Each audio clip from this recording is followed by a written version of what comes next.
I'm Megan, I'm the festival director. I promise I am going to turn it over to the incomparable Nikki Hummel from LMNL in just a minute, but I have a surprise for y'all.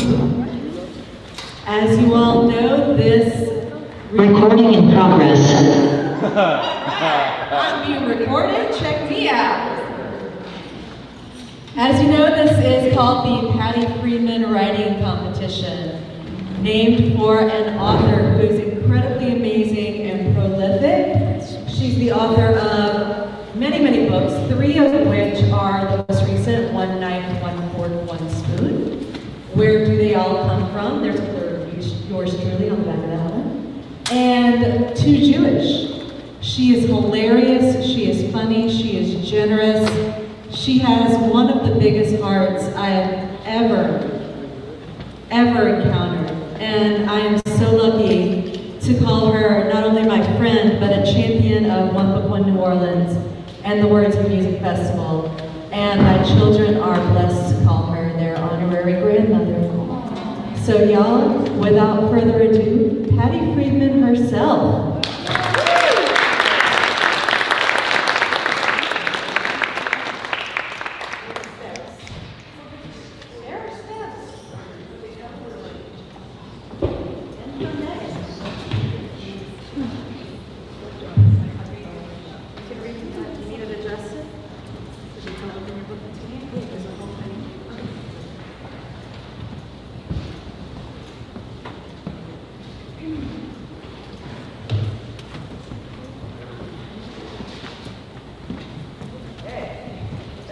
Smarter than I am? Twist at the top? JC's here. Oh, this guy. Thanks, guys. Don't know who he is, he saved us, so thank you, whoever you are.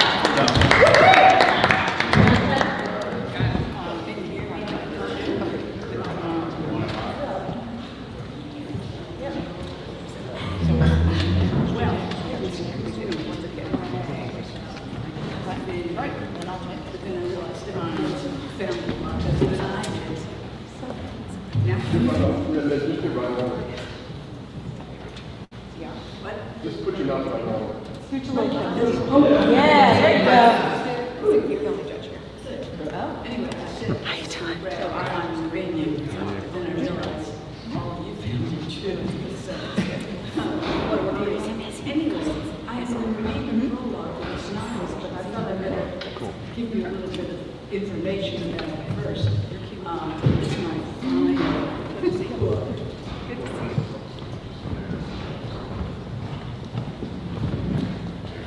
Okay, now oh. Okay. Yeah. Okay, I'll talk a little softly. Since it's my final book, it's like I just didn't care about much anything, including the records. I think it has a personality. So.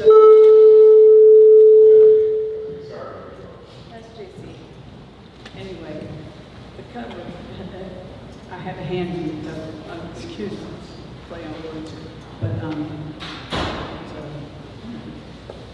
screw you world, here I am, goodbye, and that's a lot of what happens in the story, because, since I'm going to read you the prologue, it mentions 2 of the characters in the book, and one of them you really need to understand. She refers to Richard, that's his name, her husband, and she refers to Mason, who is the pivotal character in the book, because this book is kind of a spiritual leader, and it's sort of a humble leader. It's a woman, and a young man, young girl. We can't hear Mason. So you get the picture. So that's what's going to happen in the prologue to the book.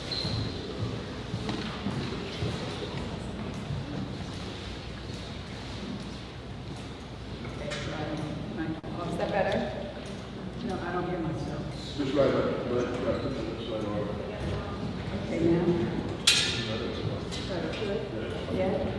I'll talk loud. There we go. Okay. All right, here's the plot. And Richard is the husband, Mason is the young man. It's interesting. Well, more than interesting. From the time I was 11 until I was 13, while my breast buds were only little areola-sized puffs on my chest, my father was having an affair. All that developed in me was a slight sense of what was happening, the snapping and hissing that came from the kitchen, from my parents' bedroom. First was simply fact.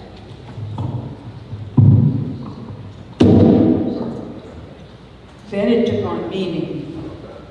Daddy was a professor of philosophy and religion at Tulane, and he'd found a Newcomb girl who was too confused to be in a sorority. She had tight, every which way curls and an Arkansas twang that made her sound dumb when she wasn't, and boys were afraid of her. So she sat for hours listening to my father talk about Heidegger and what he called the forgetfulness of being, until, I guess he liked to think, he tripped something in her philosophically, and she forgot everything she'd learned in the Baptist church. My mother was not fooled so easily. Maturing her intellect, she yelled at the bathroom one night, letting out an angry, unbelieving hoot. The girl graduated with her class, or at least alongside it, and my mother did a running, loud commentary during the baccalaureate ceremony. Summa, she can't even spell Schleiermacher or Kierkegaard. She probably can't even spell Kant. Whisper, I said. And later, well, I hope she's philosophically prepared to go back to the Ozarks and eat squirrels for the rest of her life. I covered my eyes. Finally, when we were out of McAllister Auditorium, before my father could find us, she said, I think I could have taken it if he'd been pure fucking no frills. But he tried to pretend he had something mental with her. Maybe spiritual. Hell, only Aristotle knows. She said, now I could wander off until no one would know I was with her. With no coarse, thick hairs sprouting in the dark places on my body, and without them no hope of being a sexual person, I decided right then that my mother was wrong. The steady unfurling of my mind was going to continue, one day making me into a woman some man would want to listen to for years. When Richard chose me, I figured he was happy to settle for just touching me with his fingers because he was convinced that soon the whorls in my brain were going to help him tie people up with the law. But after not too many years, the contortions of my mind did nothing good for poor Richard. At first they perplexed him. Then they made him act terribly patient. Finally, he became used to me and didn't notice me and my oddness anymore, like a stain on one's favorite sofa. I have a feeling there's a reason I began to think constantly about Mason. It was only a few months after my father had died, and he'd done so the way he'd done everything else. Not purposefully, I'll give him that much, but it was a cold, selfish death. Ironic in a way he probably would have liked. At least it seemed that way to me, and I had a feeling my mother agreed. He collapsed in the doctor's office after getting a clean bill of health at his checkup. Alive and carrying a shopping list one moment, finished the next. That man always has had amazing luck, my mother said when she phoned me. I said, what? But she didn't hear me. Because the death had been so swift, Richard and the children hadn't thought 1 second about feeling sorry for me. The children showed no sadness about their grandfather. They avoided the subject of my having lost a parent. I seemed to be expected to get back to normal within 2 days of having had a phone conversation with a living father. I did a lot of attending. With 4 children, I always did a lot of attending. Now I became superlative at it. All I seemed able to do was to quit thinking and move by rote, and I'm sure no one but me noticed that I didn't show feelings anymore. Evidently, my father had taken care of me more than I realized. I needed him, but I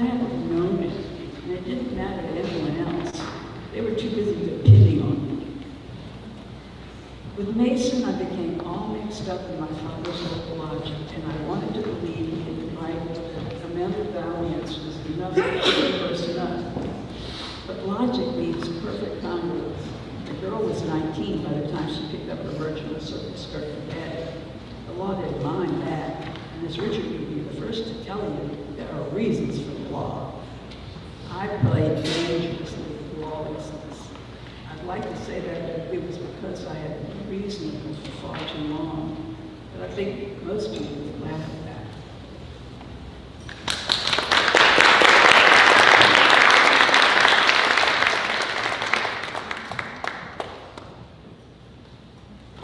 Thank you, Patty, and thank you for your wonderful kindness and all the ways that you support Words and Music Festival. It means so much. All right, so now we're going to move on. Our first category for today is our high school all-genre competition. We have one winner and two runners-up. The two runners-up are going to go first. This contest was judged by Kirsten Renaud, who's a local author and also a high school teacher at JCFA West. It is a public high school contest, so in order to qualify as an entrant in the contest, you have to attend a public school in Louisiana, which is really important, not only to us as Liminal, as an organization, and we partner with One Book One New Orleans and Words and Music Fest for the contest, but also to One Book One New Orleans and Words and Music Fest. So that is a core part of what we do and what we hold as our values. The high school contest was pretty fierce this year. We had about 30 entrants, and as I said, we had two finalists and one winner. All right, so to kick us off, we have Ida. Ida, are you here? Oh, wonderful. All right, I don't want to read your bio. Ida is a senior in high school at New Harmony High in the New Orleans Center for Creative Arts in the Creative Writing Department. She is a New Orleans native, born and raised, and is passionate about the city, especially in the face of climate change. She has been published in Friends Journal, Go Girl Magazine, and the Codex Review. Aside from reading and writing, she enjoys hiking, thrifting, and working out. She is currently working on endless writing for college applications and hopes to expand her horizons while staying close to home. Please give a very warm and raucous welcome to Ida.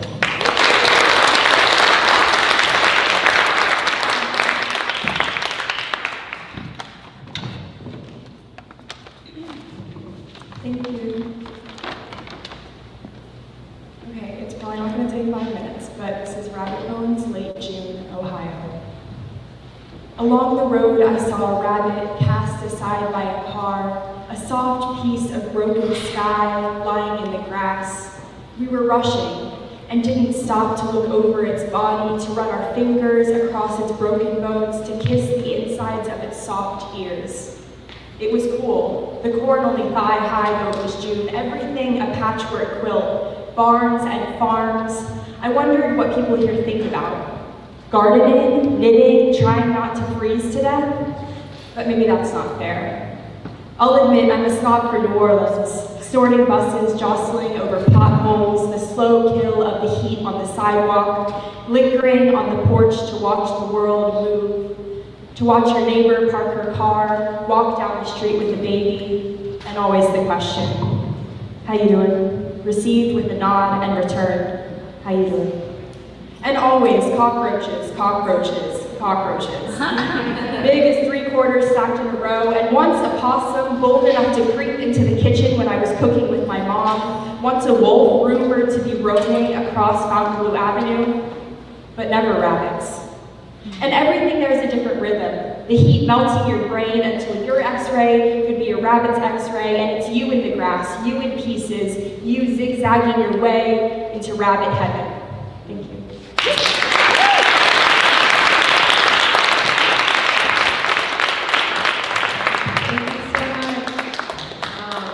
Kirsten, who is, as I mentioned, a high school teacher and the judge for this contest, can't be here because she's teaching high school at this moment. They actually have exams this week. But she was particularly fond of that poem. She is from, part of her roots are in the Midwest and in like more rural areas. So she was very tickled by that description in comparison to the one. All right, our next runner-up is Aja Hawkins. Aja is a 16-year-old girl living in Gretna, Louisiana. She attends the New Orleans Center for Creative Arts and is currently in her 3rd year of high school. She's the regional winner for Poetry Out Loud, has won a Silver Key in Scholastic Art Writing Awards, won 3rd place in the Pinky Gordon Lane Poetry Competition, and is published in Under the Madness magazine. Give it up for Aja.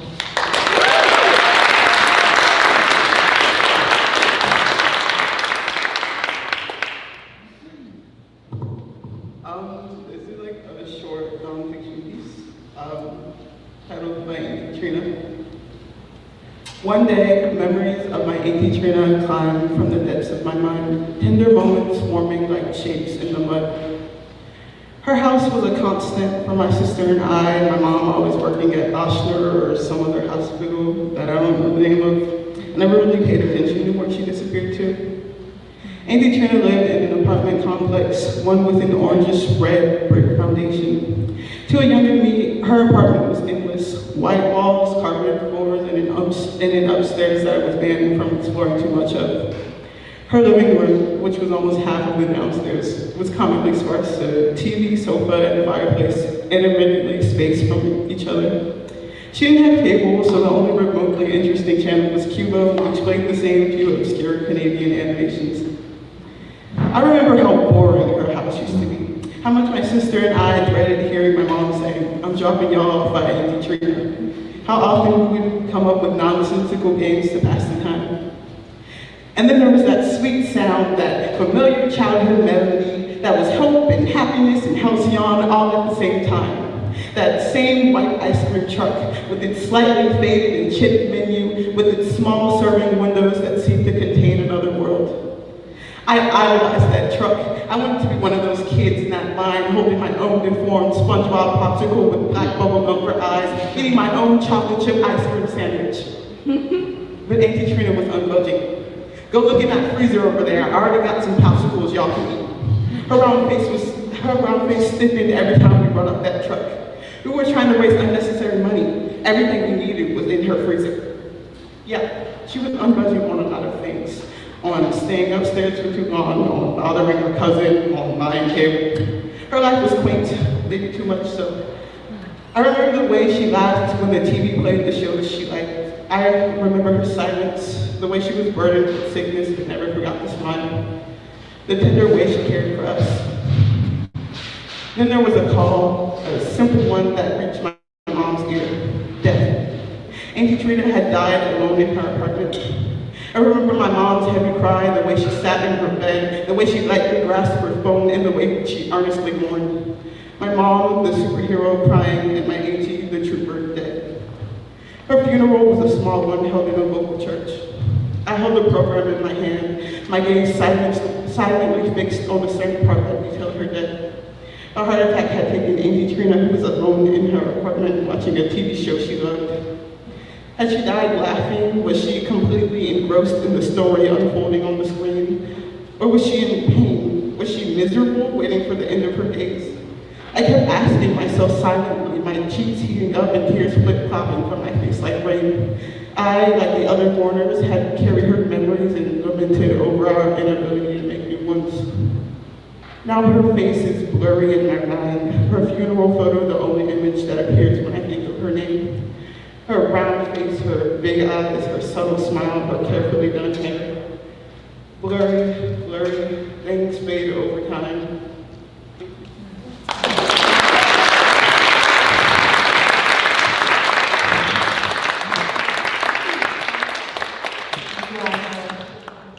Our last reader for this category is Nick Lavender.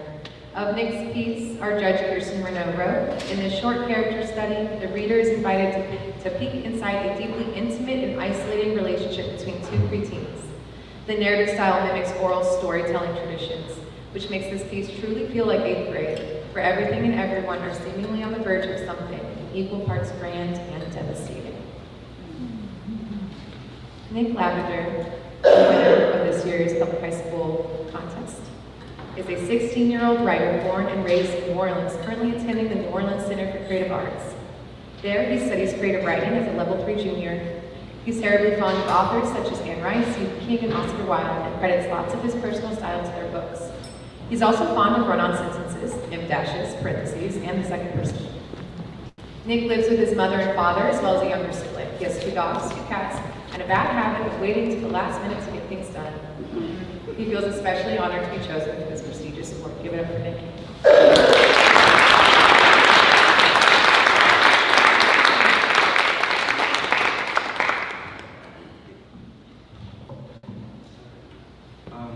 This is called Patty Friedmann 1972. Richard's mouth was still wired shut back then. He'd gotten it done the summer before, and some abnormality in his jaw had prolonged its use long past the expected removal date. It was a sensitive subject around him. Mentioned some things even so vague as surgeries or metal were strictly off limits. He had to drink all of his food through some tube contraption in one of his nose, and he couldn't talk at all. The surgeon had seen him botch his mouth up something awful. Even years later, he was never quite as outgoing as he'd been before. You have to understand, being 13 and different is an impossible combination to manage. Already at that age, everybody feels incurably other from the people around them. Maybe their hair won't lay quite right, or they don't catch on to jokes quickly enough. The clothes they wear are a few years out of fashion. Most often, the subject of these worries is unnoticeable to their peers, and this knowledge provides them with at least a glimpse of comfort. But Rich didn't have even that. It was horribly obvious, the thing that made him different, and everyone, from the hairy old gas station attendant to the little girl that lived down the block, knew it. Richard and I were inseparable that year. I usually knew what he wanted to say before he tried to say it. Other people, even his parents, relied on me to understand him and subsequently translate. I don't quite know why nobody else could. His is still the most expressive mug I've seen, even 50-odd years later. His emotions and wants and needs were always written all over his face. I always thought I could see a drowning kind of relief in it whenever I guessed what he wanted to say from the first try. Of course, Rich had a little blackboard he carried in case I wasn't around. The doctors had told us folks there were other options, like a large booklet of common words that he could point to if he needed. But they hadn't wanted to blow the money on it, so here he was, stuck with his raggedy scrap of chalk. He hated having to write everything down, so I tried to stay as nearby as possible, as often as possible. I think that's a lot of the reason we were so close that year. I spent every weekend with him, building rock dams in the little creek that ran behind the bar, or biking around the scrappy underbrush that edged the forest, or sometimes just doing homework at my house, never his. Rich didn't like being home if he could help it. Even if I asked, he didn't ever give me a real answer. Just bullcrap excuses like the old man is letting people from the shop over, or mom wanted me to help plant onions so I dish, or if he was feeling particularly uncreative, Carly's being a bitch again. Carly was his older sister. She made 17 that year, and according to Richard, was the worst person in the world. Their folks owned the only auto shop in town, and she helped out after school most days. She was the golden child. Rich resented that. He resented most things, he told me. Once I asked if he resented me too, and he looked at me like I was crazy. He scoffed. "Don't be an idiot," the scoff had said. "Use that goddamn brain of yours." I remember losing most of my other friends when I started hanging around Rich all the time. I remember not much caring. They'd yank on his clothes in the hallway and clench their teeth at him in an ugly attempt to imitate his wired jaw. And later, they'd make up nasty jokes about what the two of us did in our spare time. The rumors ranged from killing cats to shooting up to vandalism, and not one of them had a single lick of truth to it. Richard used to apologize to me for that stuff all the time as if it was his fault. He thought I was some kind of hero for rubbing shoulders with someone like him. In reality, I just liked him a lot. He was clever and funny, and when he and I made up our own system of hand signs instead of bothering with ASL, our conversations became all the more interesting. I guess what I'm getting at is that Rich was a good guy. Better than me, that's for sure. I followed him around like a stray dog, begging for a meal, a glance, anything at all. It must have appeared to anyone on the outside that I led the way in our various childish endeavors. Obviously, I was the one who did the talking. But he was the visionary, pulling the strings. When we finally scraped up enough money to see a movie in the dingy theater on Hargrove, it was his idea to sneak into The Godfather instead of watching the Borax, which we bought tickets to. We sat in the very back in front of the projector, and Rich's eyes stayed light the entire time.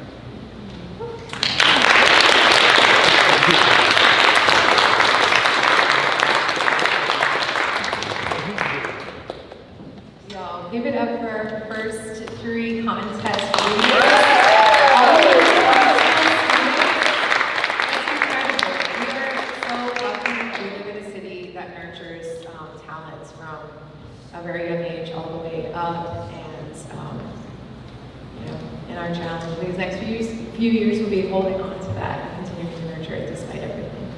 Thank you all for taking time to be here. Thank you to your families for taking time to be here. It means so much. All right. Next up, we're moving on to our fiction category. E.M. Tran was the judge for that contest. She also is not able to make it today. She picked one runner-up and one winner. So to kick off the fiction portion, we have Ariadne Lee. Ariadne is a playwright and fiction writer based in New Orleans. Her debut novel, Ash Tuesday, which is incredible and for sale over there, was published in 2022 by indie press April Blooming and is quickly becoming a local cult classic in the making.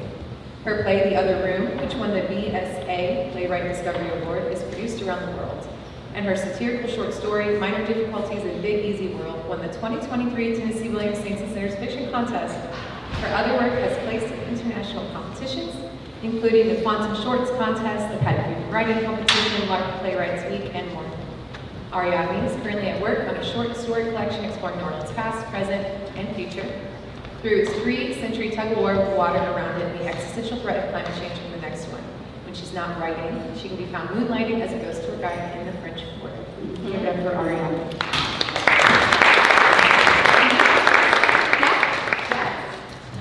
She's going to sit. You want me to just bring a chair up? Yeah. Yeah, okay. I didn't realize you were injured. I'm sorry. I sprained my ankle going down the stairs, which is why I'm a writer and not an athlete. Works out well.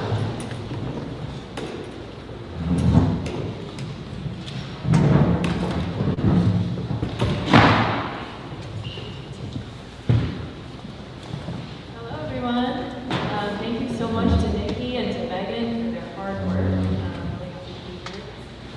So I write a lot of historical fiction that's set here in New Orleans. And when I was studying the post-Civil War periods of Reconstruction, essentially, I learned something really interesting, which I didn't know, I think a lot of people don't know, which is that from 1868 to 1877, there was a fully integrated police force here in New Orleans known as the Metropolitan Police. And at its outset, it was about 65% black.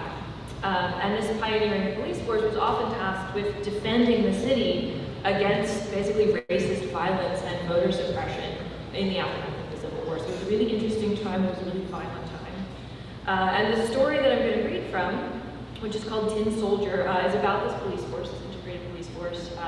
The story kind of ends with the Battle of Liberty Place. I don't know if any of y'all know about that. You might remember kind of hearing about that when the monuments were coming down in 2017. But this was basically a violent insurrection by the Crescent City White League against the integrated and democratically elected government at the time. And the Metropolitan Police Force, which was an integrated police force, basically defended the city against this insurrection, which of course feels a little too relevant today, obviously.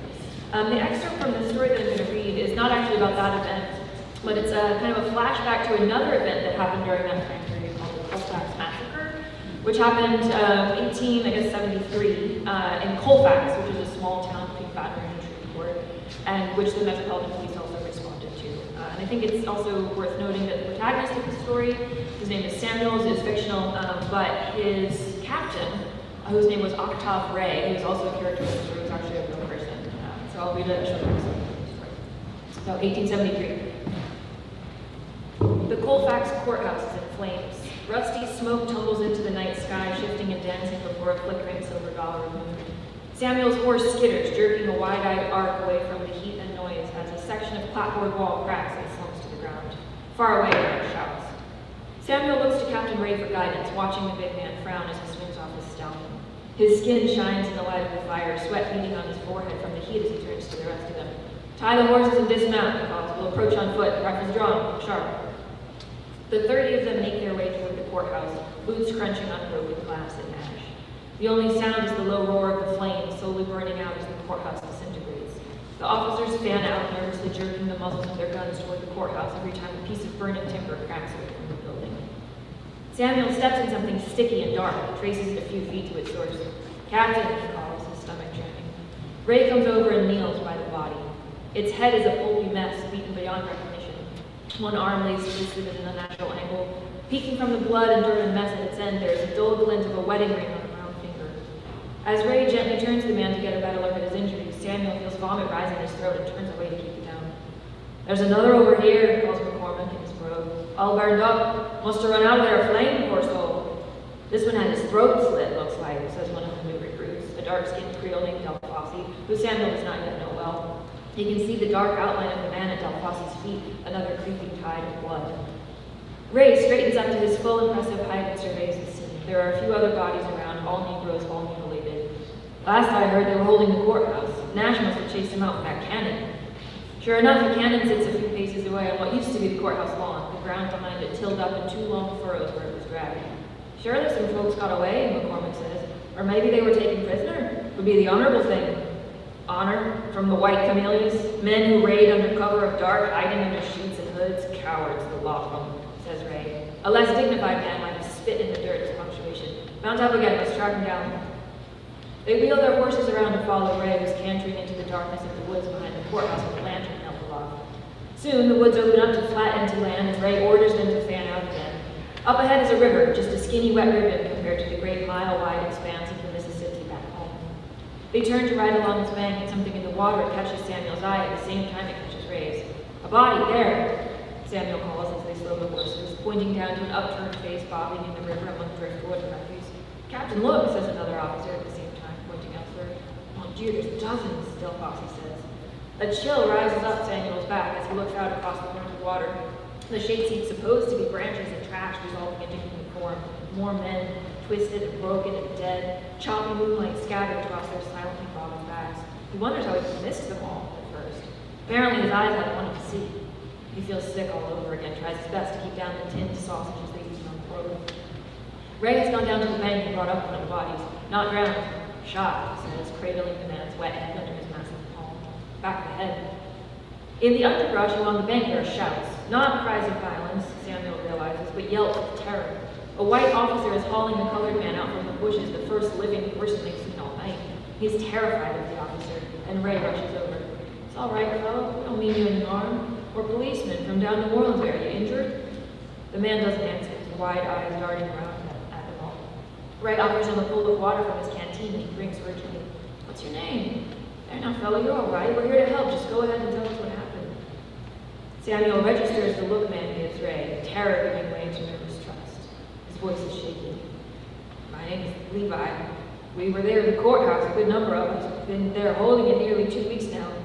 You know about the election? I know that Nash and Kazabak declared themselves the winners. They didn't win a damn thing, Levi says with more strength. Friedman got whites outnumbered in this parish, but they wouldn't let us vote, threatened us and such, and those that did get ballots in, they just threw them out. Them rebel bastards said they won, but it wasn't a bit of fairness in it. Got all set up there in the courthouse and made like they were in charge. So we took it back. Dead of night 3 weeks back. Been holding it since. And they've been getting a posse of whites together from all the parishes around here. And tonight, they asked, they get us surrounded, hundreds of them, and tell us we got to send out the women and children. So we do. And as soon as women and kids are clear, those devils start shooting at us. We scared of the cannon and we know we can't hold them. There's just too many. So we put up a white flag and they tell us to come on out. So we do. Hands up. And they just start cutting us down. Levi's head drops like he just can't hold it up anymore. When he looks up again, Samuel sees fat tears on his dirt-smeared cheeks. Shooting us with our hands up. Some folks start running, they chase him down and shoot him in the back. Shot me too, he says, putting a hand to his side. It comes away bloody. But the bullet went straight through and I crawled off. I've been hiding ever since. He's crying thickly now. I seen him throwing bodies in the river. And then a little while later, they come by with a couple dozen still alive and captive, I guess. Didn't I say they'd take prisoners? McCormick pipes, and Ray shoots him a punishing look before turning back to Levi. Which way'd they go? Can't you hear him? Levi says, cringing at the shouts in the distance. Devils, savages. Someone notices a trail of blood on the ground, and they follow it into the woods for nearly a mile. It leads them to a clearing where a sort of makeshift camp emerges. Dilapidated wooden huts, several fire pits still smoking, stools made from stumps and logs. Samuel's eyes play no tricks on him this time. The bodies are laid out in a neat row, all face down, all with their hands tied behind their backs, those that still have hands anyway. The bodies are so riddled with bullets that many of their fingers have been shot away. This time Samuel cannot contain the contents of his stomach and retches it up in the trees at the edge of the clearing. Still hot, says Ray, kneeling at the embers of the fire. They must be close by. Maybe we ought to just let it be, says McCormick uneasily. What can we do? Surely they've got us outnumbered. And I'm not keen on dying tonight for a bunch of... He gestures over the dead freedmen. black body soaked in red, then coughs, thinks better of whatever he was about to say. Bunch of deceased fellas. They're not even our own people, says another white officer. Orleanians, I mean, he adds. Samuel studies Ray, who looks off into the sinister dark of the woods. It's getting colder. Silently, reluctantly, Ray nods and stands. We'll take the bodies back to town then. Women and children ought to be allowed to bury their men. They load the bodies onto the backs of their horses, one dead man per officer. Samuel's is young, scrawny, not older than 18. Not that he's much older himself. He closes the boy's terrified eyes. A laughing whoop rises up from the unseen marauders as their contingent turns back into the woods, slower now for the weight of their passengers. They are ghosts of the night, untouchable. Thank you.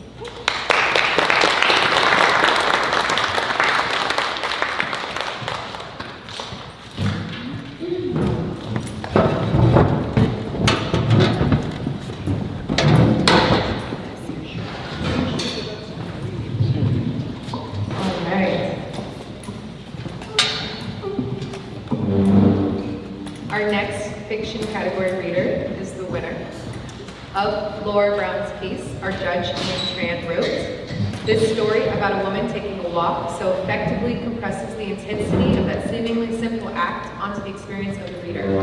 The writer so deftly controls the narrative, making me feel it could careen into violence at any moment, but always remaining taut, because if you are a woman in the world, you know that a walk is never so uncomplicated. It is freedom and movement alongside the fear and anxiety of your own vulnerability." Laura Brown has lived up and down Louisiana, but has called New Orleans home for more than a decade. Her favorite dish is a crawfish etouffee. Her favorite cocktail is the French 75, and her favorite activity is reading fiction or writing it, depending on the day. The pandemic was the inciting event in her journey of writing publicly. Since 2021, her work has appeared in journals including Hemingway Shorts, Welter, Barely South Review, The Good Life Review, and forthcoming in New Orleans Public Library's renewed anthology. Laura aspires to one day publish a novel and advises that she has several manuscripts in the can in case you know a person. Give it up for Laura.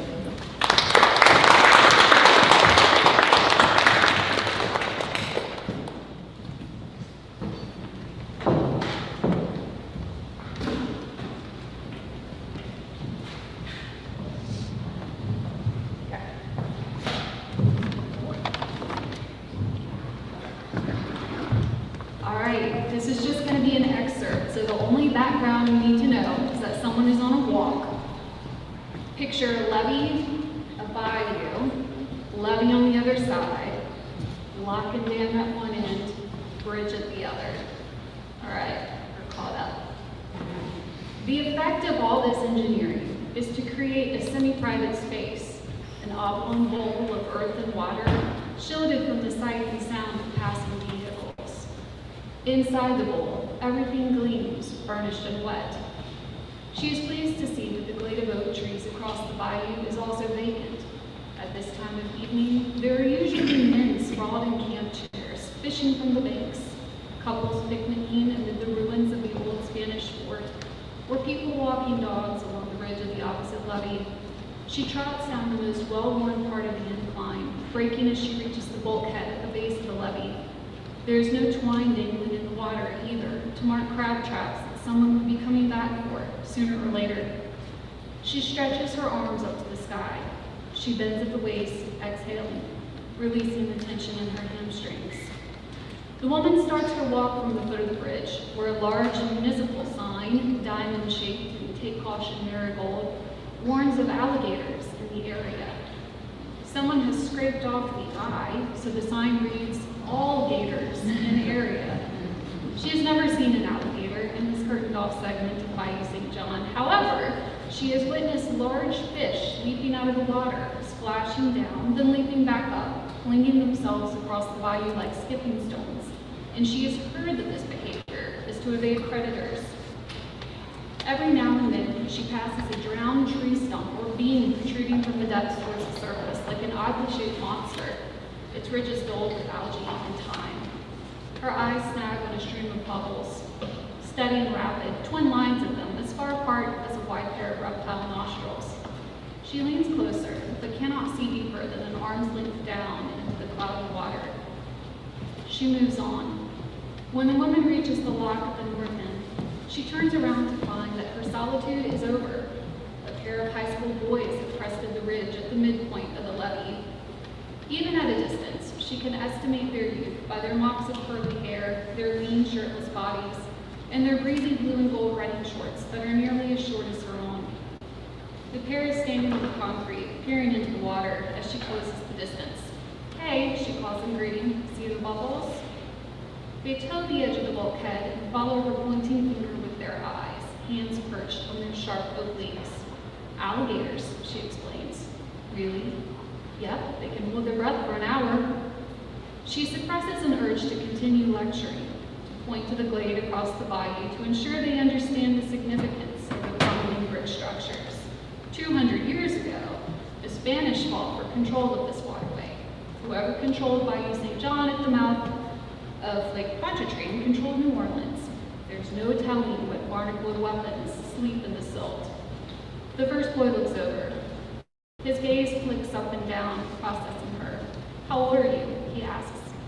The question takes her aback with its bluntness. She is old enough to be their mother.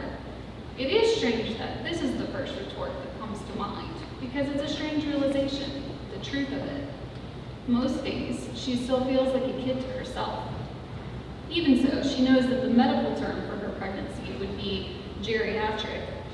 Whenever she ponders motherhood, she thinks of infants, but it is true enough that, in biological terms, these boys, 15, 16, 17, easily could have been her own children. All these thoughts unfurl in the space of a second. "Old," she answers simply. Now they are curious. The shorter boy, brunette, crosses his arms over his chest, balling his fist beneath his arms in the way boys do to exaggerate their biceps. 25, he guesses. She feels herself blushing, flattered. "I suppose 25 would seem old to you." They both grin at her, a half grin, half squint, as the plummeting sun draws level with their faces. "Did you go to Mount Carmel?" asks the first. She laughs and shakes her head. "I promise, guys, high school was a long time ago." She has another crowded second of thought. Once again, the revelation that accompanies it is strange.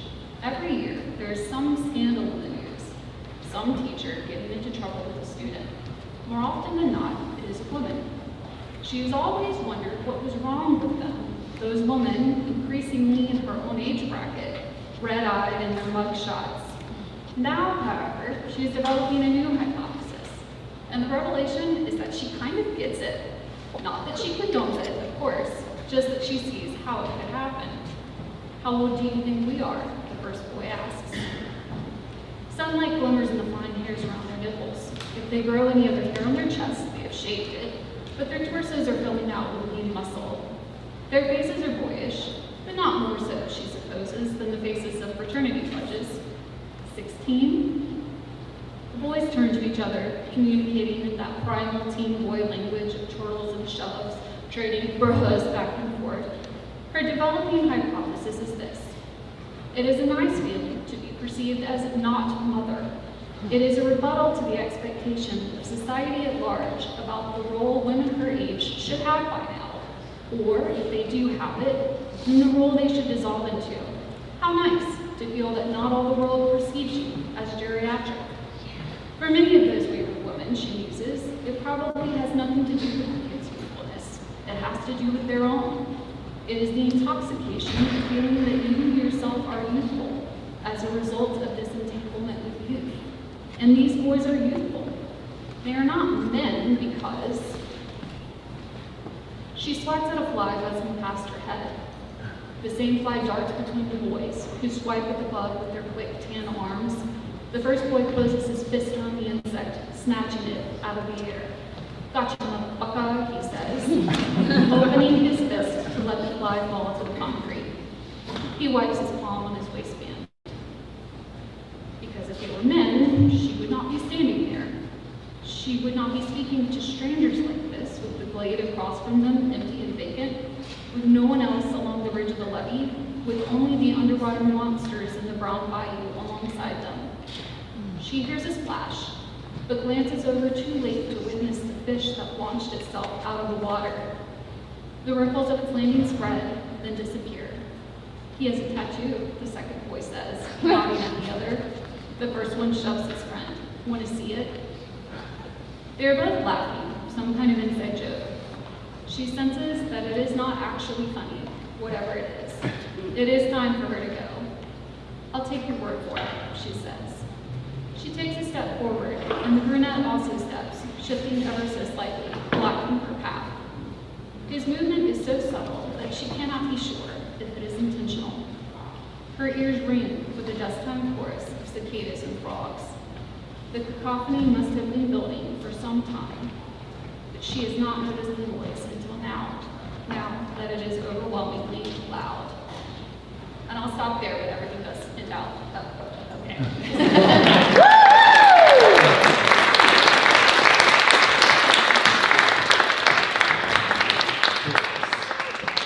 Thank you, Laura.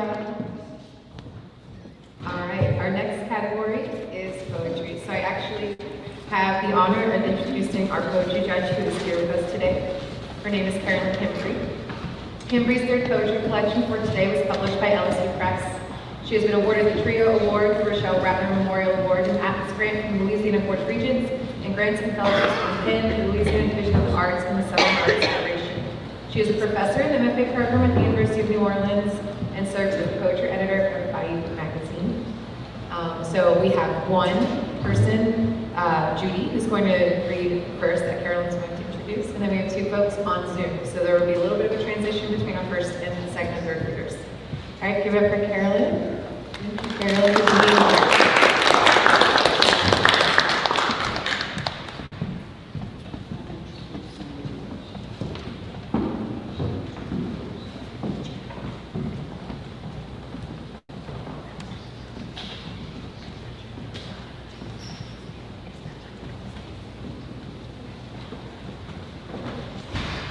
Judy Lee Steele, writer of Rooms of Mind, yes? Yes.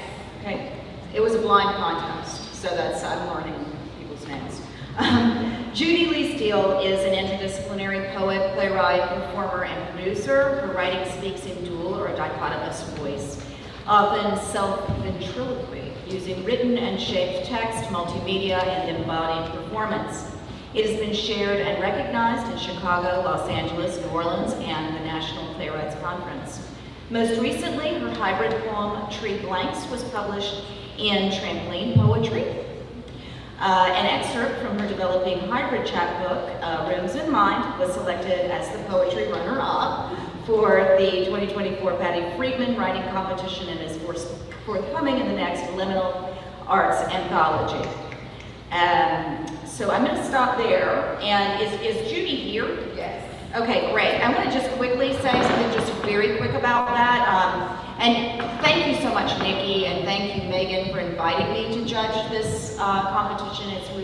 It's been an honor to do that. And thank you, Patty, for making this possible. I mean, this is just a gorgeous and meaningful event. So thank you so much.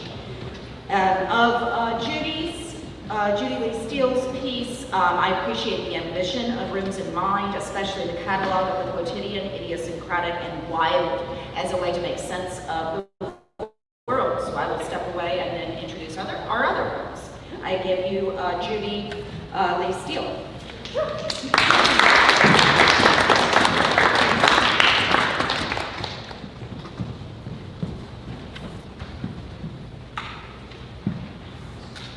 That's about the extent of my technological skills.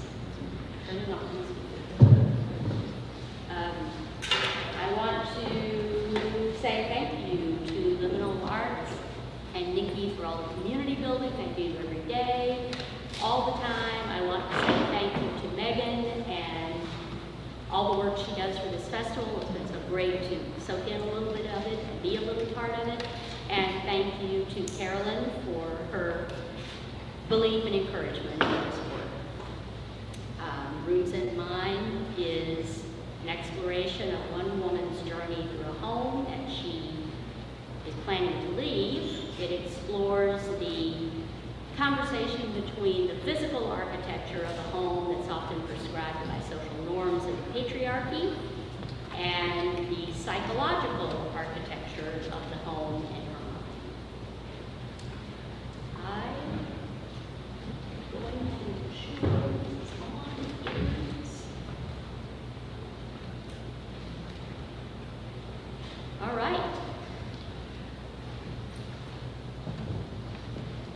a disorderly blueprint.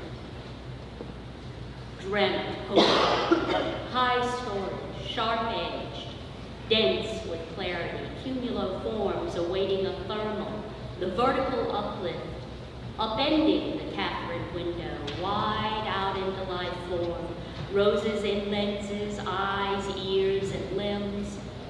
I believe they may yet fly.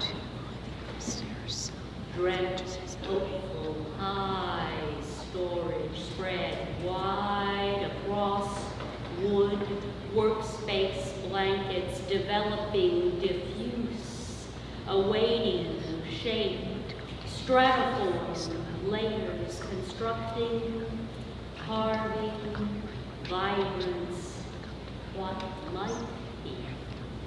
I joy in these.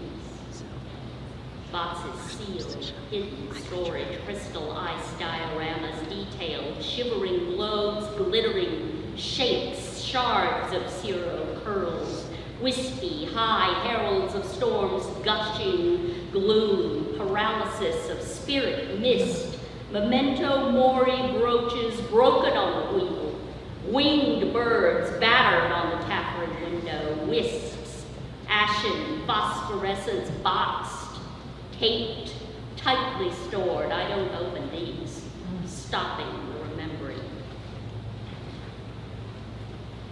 Boxes waiting, high storage, nimbus visions, possibly waiting for rain, rushing waters, maybe meant for a box, buckets leaking, wanting, wilted years, a yearning, vertical climb.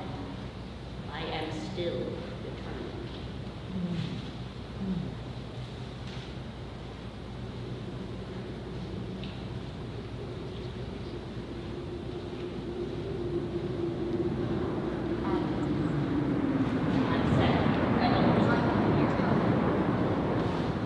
Burnished knob. All right, we're gonna try that again. Upright piano. Acid.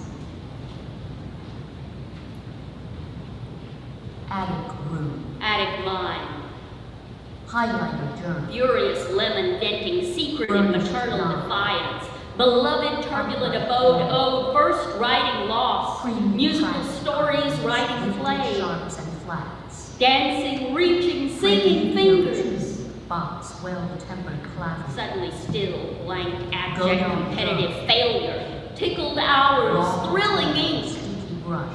waking understanding, They leave smothered. without aim. Amen. Stage song sung. Liberated yodels, Gray rotator fan. peaceful, low lay me down to sleep Oil dioramas, pastels. Thick, crisp, white. pages. drenching color, thick figmented Coffee strokes. purple. Bacon fried. Tomorrow and tomorrow, redux toujours, never stop. Trapped in Cuba. Corporate success. Little Miss Astorbutt plays to win. Presentations. Frozen performances, perfection Science challenges. time. Briefcase smart. Dead free fly.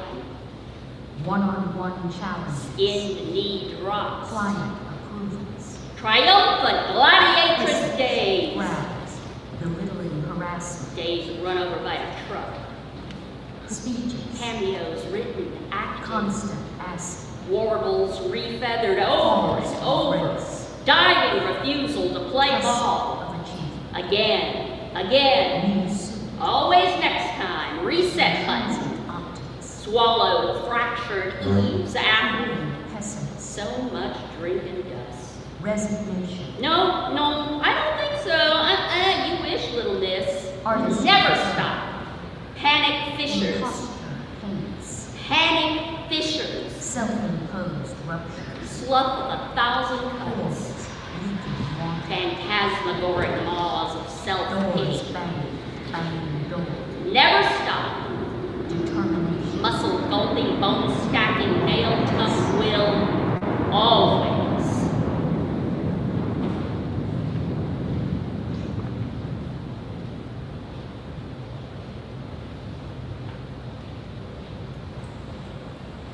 Bathroom. Mirror. Shower. Gotta wash that thing right out of my hair. Bubble, Bucket bubble, of hair drain, stuff, gurgle, deodorant, landfill razors. stuff, smoothing. Towel rack. Soap, scrub, reset, Towel. dry, reboot. Whoa! Toilet tissue. Stomach twisting, Toilet. face waste, grating Exhaust sonic pressure, fans. stink-sucking fog Perfume. removal, voila! Medicine cabinet full of Clean and stuff. shiny Irish spring Mirror. restart again. Glass Put it on room my touch face. super glow tier fairy. Lotion, motion, tourist, R&B voodoo vamp motion. punk ambient soul. Rejuvenate, Lingerie inhumane, lava Shannon getting orange fizz. my luscious Vicus lips Bold see. Berry Wild 16 Peach Cherry. Kick-ass camel paint. Thick plum nylon Milano red cruel love trap. Put on a little lipstick, you'll Comma feel better. tilt barbecue. Crack a smoking gloss. Jilted 714 12 bang 22 rush venom true red. Bite me in another life. Pop off guy. digitalized honey calcite vice. Rim, Mainline woman's mildew choice. loaded marine rock star. Eyeballs gargled. Space never cowboy view. gold dust pure ecstasy. My twin Saturn turbine Star Wars soul. Marble G fault line. G, what? Dune G, shift what? tectonic biophilia tidal flow. All new, fresh start, Permafrost honey. organism igneous isotope. Works every time. Solar wind fragment strata crater biomass. Voila. Brushes, hairbrushes. Toothpaste, toothbrushes. Every Candle. time. Mirrors. Voila.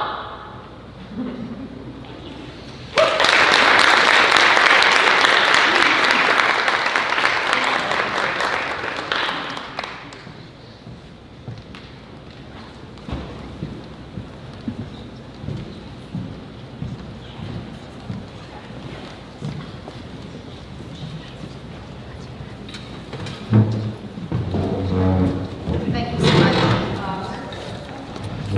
Oh, sorry. We're good. We're good.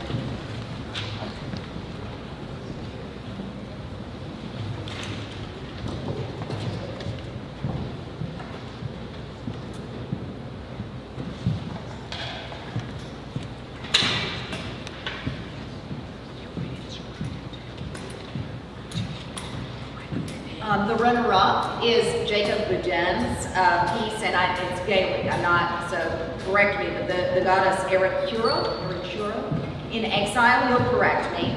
I selected this for its irreverent send-up of Mary Oliver's too often quoted excerpt, but he'll give us that. And it's through a persona from Celtic mythology to boot. So it's a strong voice, and I give you Jacob.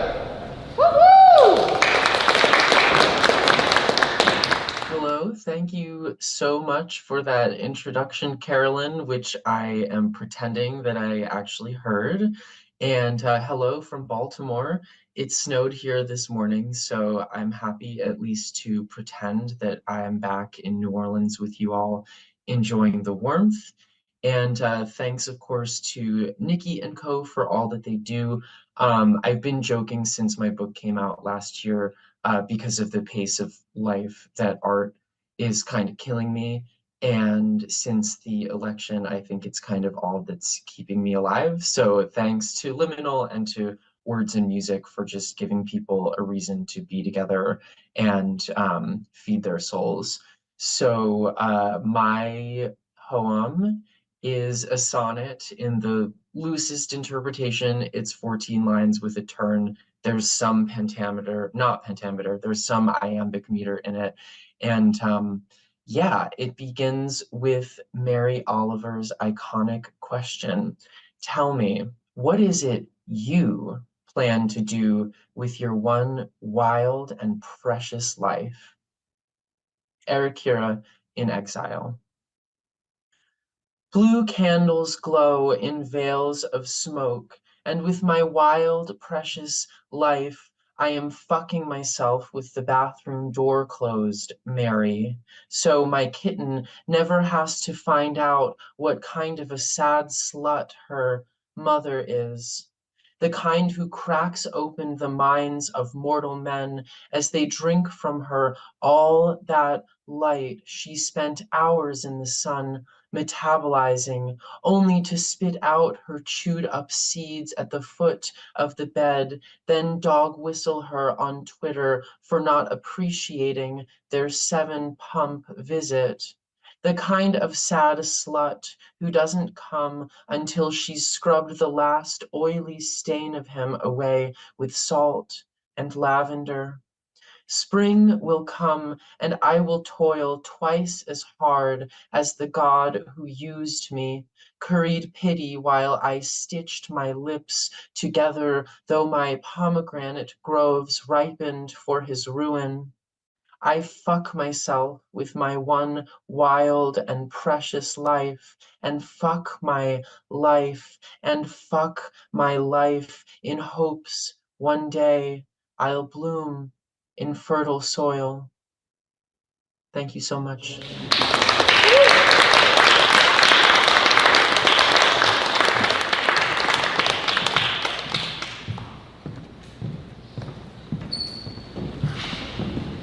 Told you it was a send up of Oliver's wild and precious life. And I didn't properly introduce Jacob with his bio, so I'm going to share that before we move on to the winner in the poetry category.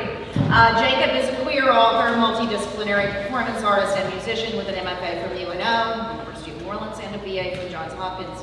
And he is the author also, so that you know, of the Magic Realist short story collection Tea Leaves. I don't know if that's over there. Awesome. They came out from Amble Press in 2023, and a poetry chapbook, Pastel Witcheries, which came out from Seven Kitchens Press in 2018. He has fiction and poetry in Wussy Mag, Taco Bell Quarterly, Slipstream, as well as more anthologies. So that was Jacob's bio. Now I'm going to turn to Nick Reading, who is the winner of in the poetry category of the Patty Friedmann Writing Competition. Nick Reading is the author of Love and Sundries, which came out from Split Lip Press, and The Party in Question, which was the winner of the Burnside Review Chapbook Contest. His work has appeared or is forthcoming in New Ohio Review, Mid-American Review, Portland Review, Painted Bride Quarterly, and others.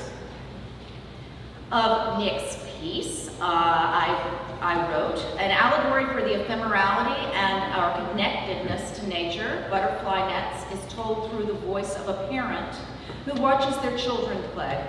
I admire the quiet elegance of the poem's structure and music. It is a beautiful piece, deftly rendered. I give you Nick.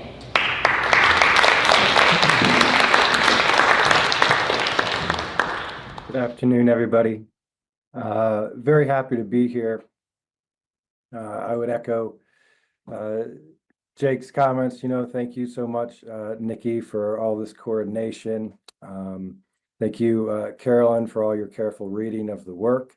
To all the writers and the readers and the artists that are all there, thank you so much for making all this connection possible. And I'm certainly grateful to be part of the Words and Music Festival.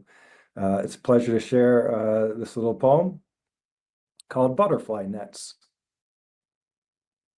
One afternoon in a field of wildflowers, all the insects alive and surrounding us, all the dirt and roots rich in their living, for all that is never right in the world. Watching my children with nets chase flights of butterflies, mostly catching insects by the dozen in their open smiles, seems pretty close to the meaning of life. It's easy to say I could die now happy if I don't mean it. A grand imagining, perfection is possible. Bouquets of yarrow make it easy, their contentedness with any wind, spires of goldenrod and rosinweed dwarfing children, seems a fine horizon to edge a profile. And the mats of Dutchman's breeches seem a safe place for them to land, falling again and again into thick grasses and getting up, their nets wild in swoops above the flowers, never catching a butterfly. One lands on my son's hand and waits for him to swing again. All that delight in knowing where we're so close. Thank you so much, y'all. Have a wonderful day.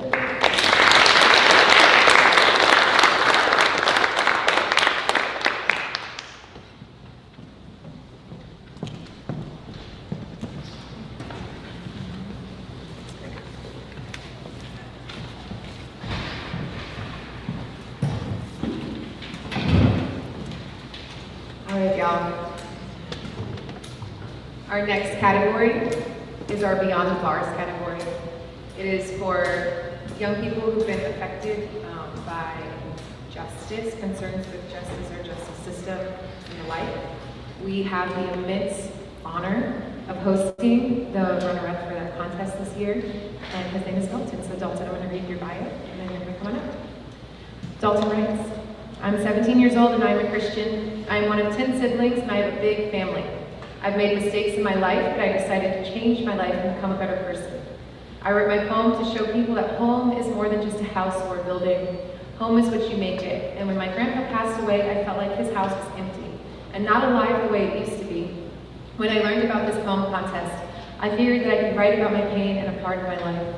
My papa was always there when I was a kid, and I wasn't there when he passed away. I never got to tell him goodbye, so I figured I'd honor a part of him through this poem.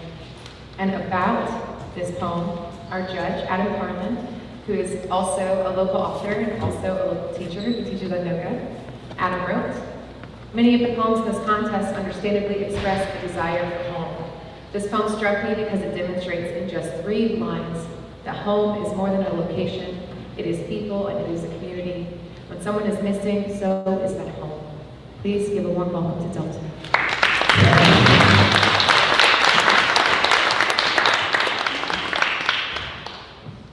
How y'all doing? I just wanted to read this poem for y'all. It's 3 lines, really quick. Won't take much time. It's called Papa's House. Even while being at my grandpa's house and not hearing his chuckle, I still yearn for grandpa's house. That's it.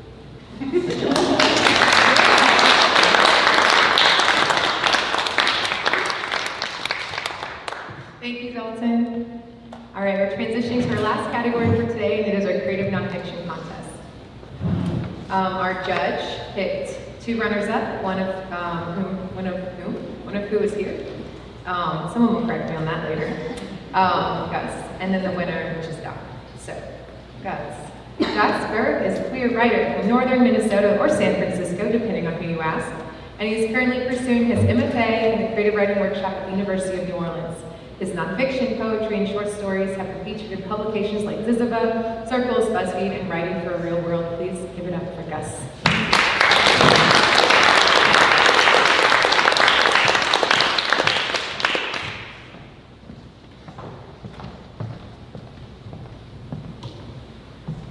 I will warn you, mine's a little longer than 3 lines.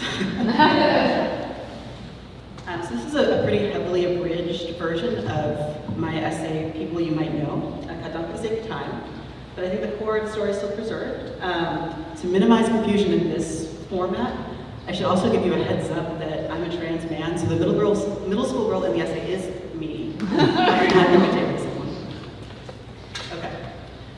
People you might know. The words people you might know blinked at me from the bottom of my screen, and this time it was you. My cursor hovered over the message button, and I thought about what I might say. Do you remember when we were kids? You and I went over to Leah's house together every weekend the summer after 6th grade. It was always the most fun to have sleepovers there. Her mom let her read from the stack of Cosmopolitan magazines, and the pages taught us how to kiss. The soft glow of fairy lights strung across the walls illuminated the room, casting a glow only offset by the giant Green Day posters. We sat on her bed and read the Cosmo sex stories out loud and giggled. Everything about sex still seemed bizarre and otherworldly, at least to me. When we were 11 and 12, I didn't even know what was going on down there. The space between my legs was a mysterious absence of knowledge, a blip of blank space on my body that I'd never seen and hardly touched except to bathe. Leah asked us if we'd ever had if we've ever had an orgasm before. I said no, and you said yes. She offered to show me how to do it, but I said maybe later. We had to practice kissing for the boys. Leah invited 2 of her neighbors over to hang out the next day, and we got ready in her tiny bathroom, sharing clothes and pressing soft colors onto each other's eyelids with the tips of our fingers. It was all a game of dress up. Zach was only 1 grade above us, but Dan was old enough to drive. You led them upstairs while Leah lied to her mom about some sort of school project. After she followed us upstairs, Leah put on American Idiot, and we talked for a few minutes before I noticed Leah pulling Dan close and kissing him. She moaned, like the magazine said that she should, and he started to push her down onto her knees. Your face turned red. I'm sure mine did too. All at once, I realized that I was sitting next to Zach on a bed, and I was terrified in a bone-deep way.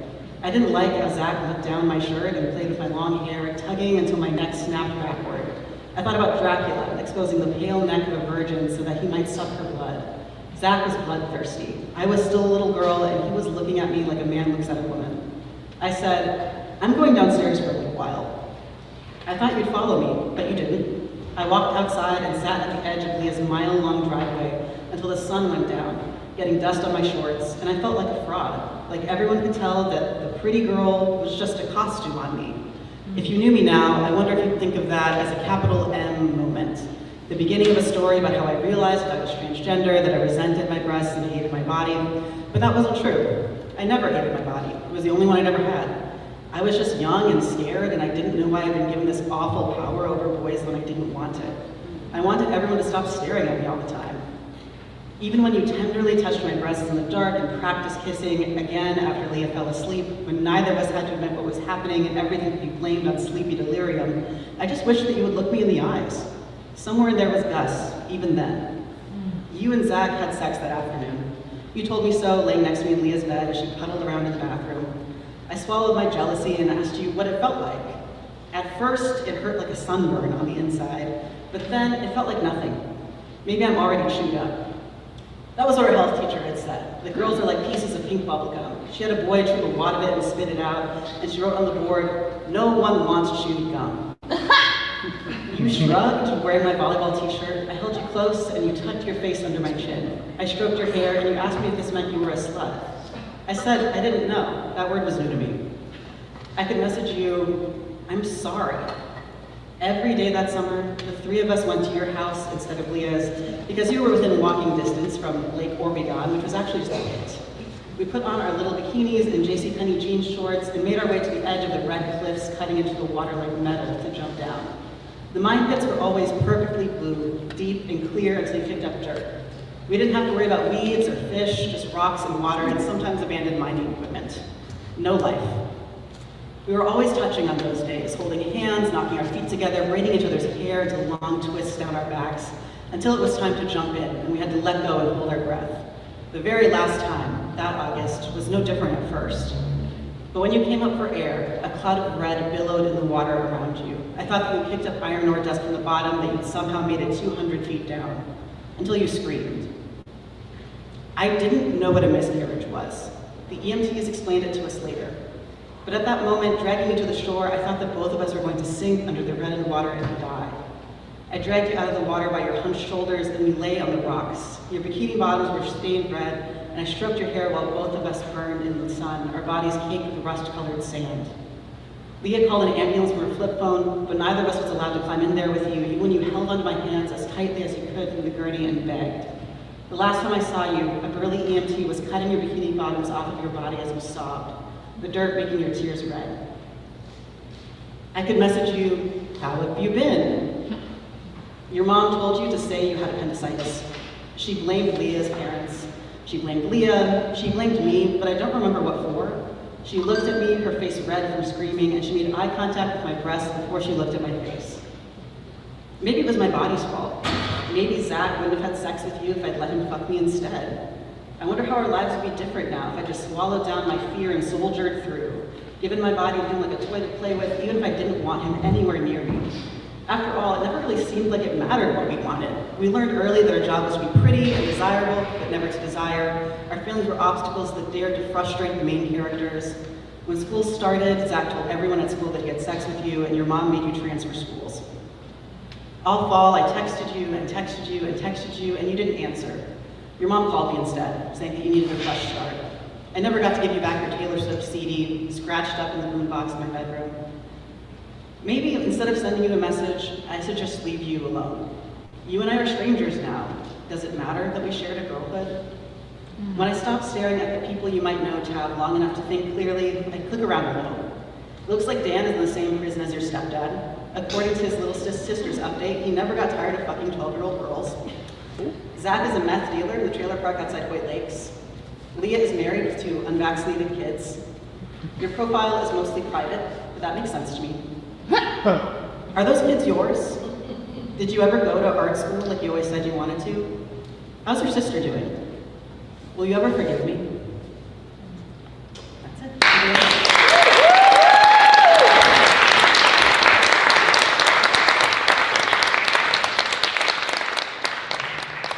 Thank you, guys. Our judge for this contest, for the Creative Nonfiction Contest, was Leah Myers. She really intended to be here today. She really wanted to be here today. Her car broke down a couple days ago, so she was unable to make the drive. She currently lives in Alabama, even though she was in New Orleans. She also attended the creative writing workshop at UNO. Anyway, of our winning piece, our judge, Leah Myers, wrote, "This essay intrigued me from the title, then gripped me with a personal narrative I was not expecting. The author's use of repetition through multiple contexts and implications, the simple, insistent pleading of, come on, do it, pulled me along for every breath. It was strong, focused, memorable, and overall incredibly well done." So this is our last reader for today's event. So please give a warm welcome to Doc McLemore. They, them is a writer in New Orleans. Their book, Consequences of My Birth, is forthcoming with the University Press of Kentucky. Their work centers on gendered bodies, sexuality, the roots of relationships. Give it up for Doc. All right, doing pretty well. This is pretty good. I would like to give a brief warning that there is some graphic content in this reading, but Gus, you set me up, so I'm ready. We ready now. This essay is called Truffle Flickers, and I have a photo that goes with it that I can show you after. The first time I was paid to do the truffle shuffle naked, it was a joke. I was 23 and working as a webcam performer in Las Vegas.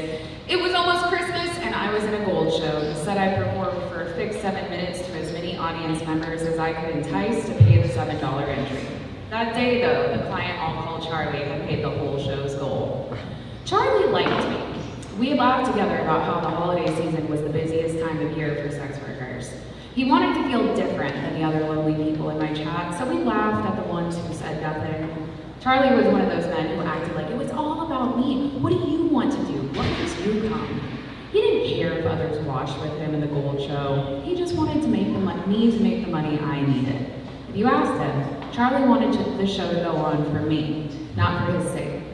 Once behind the paywall, I began my practice routine, a slow undressing, watching the big round clock above the camera to time myself, but look as though I'm looking at them. The mime of a blowjob over a thick pink dildo I named Lucille. Lucille moving down my body toward my openings, but as I rubbed Lucille across my breast, down my belly, Charlie said, "Stop!" in the chat, before he told me he loved my stomach, the pouch of primordial ooze hanging between my breasts and hips. "Let me see you shake it," he asked me, and I slowly stood, trying to laugh. I would not let him make me cry, like the fat shamers I've learned to quickly block. I swung at the hips so the fat attached to my middle would jiggle and swing, my pounds of breast fighting the centrifugal force. "That's so fucking hot," he wrote. "I love your belly. Show me your tattoos." What is he doing, I thought to myself, kneeling in front of the camera to expose my forearms. I stood palms out and up while I traced the outline of Oregon, read aloud the battle cry in Sailor Jerry's script, "Goonies never say die," and told him about growing up in the fog. "Oh my God, will you do the truffle shuffle?" he typed into the chat.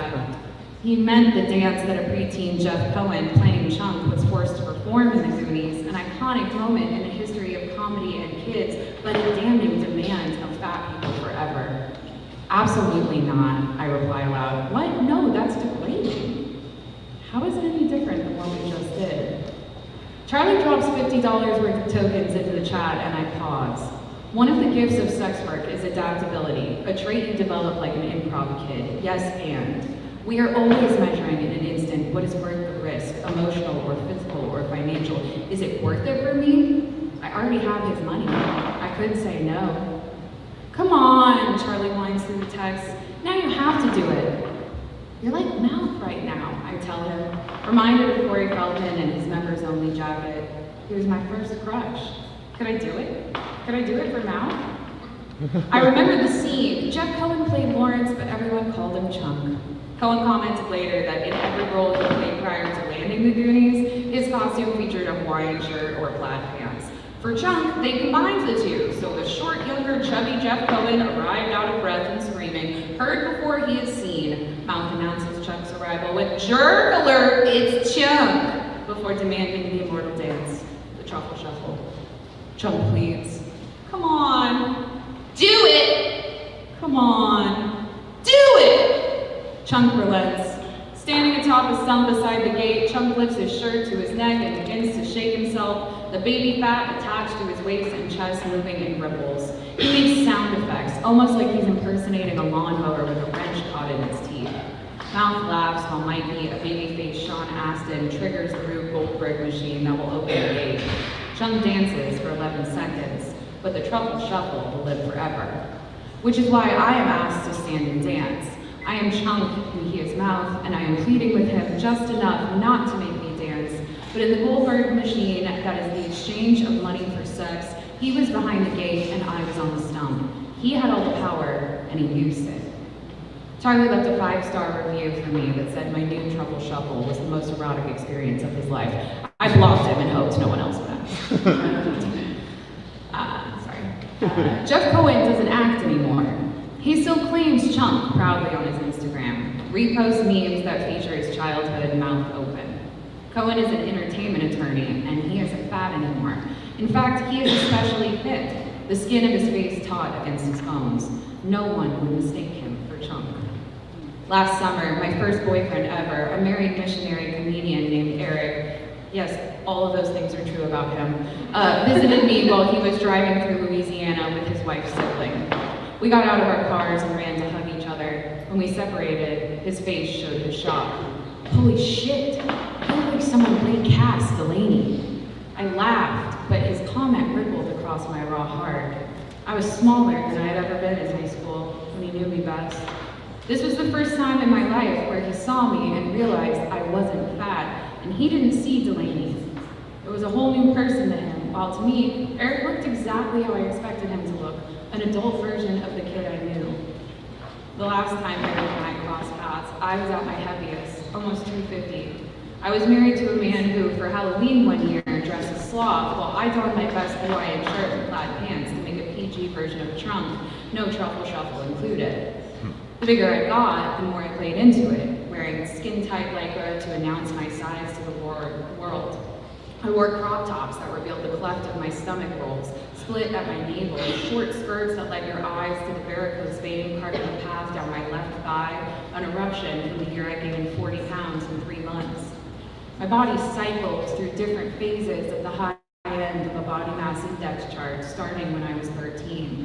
While I'd have spells of a smaller body, dipping down below the 200-pound mark, I hovered so close to the line that I'd never lose the thread of my family's fear. Are you taking care of yourself? I would deflect, tell them about my house or my cats or the husband I took care of so I wouldn't have to look at myself.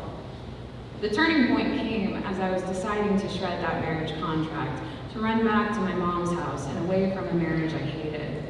I went to Brooklyn to visit my brother and ask for help and strength to become the kind of person who would leave their husband and start over. He cheersed my tequila soda and told me I didn't have a choice. One morning while he was working, I went to Coney Island to ride the cyclone. I wanted to feel my body weightless, to feel fear and thrill. I had felt nothing for weeks since my husband had last taken my body while I was sleeping without my consent. I was with only 2 other riders before noon. We were close to each other, but separate. As I warned them, I was a screamer. I was genuinely terrified as the attendant clasped close the waist guard that the weight of my body would cause the bar to release. On the final decline, a camera flashed, capturing my fear. When we got off the ride, there was a cashier selling copies of these photographs. They display them on giant screens as soon as you got off the ride. It took me a second to collect myself in the fog of fear I found myself in, so the other riders arrived at the kiosk before I did. They were laughing and pointing when I walked up, and I realized they were laughing at the photo of me. I looked up to the screen and I saw the way the force had pushed back my piles of skin like a brachycephalic dog, short snout and wrinkled folds.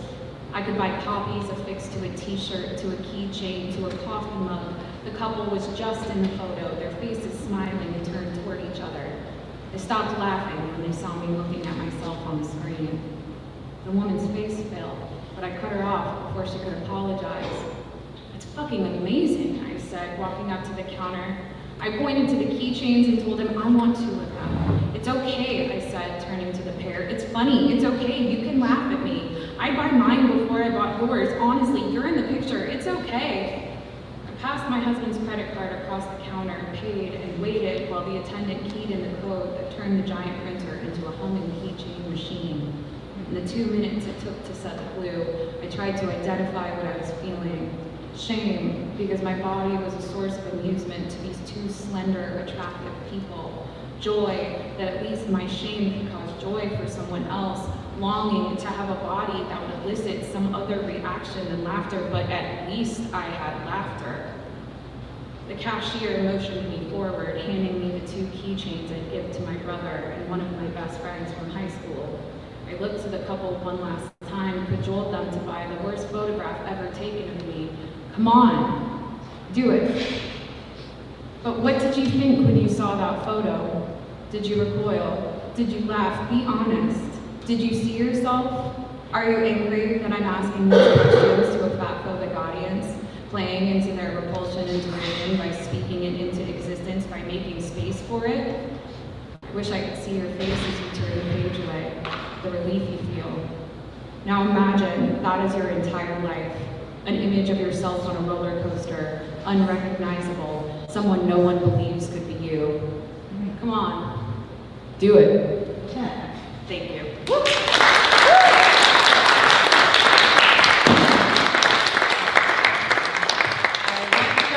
Last round of applause for everyone.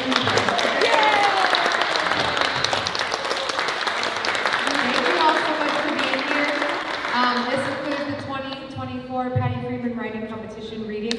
However, everyone you heard today will be published in next year's LMNL anthology, which the release for will officially be a part of the 2025 Word City Music Festival. So you can, come by, buy a copy, hear it all again. Thank you again, and Megan's going to officially close us out. Thank you.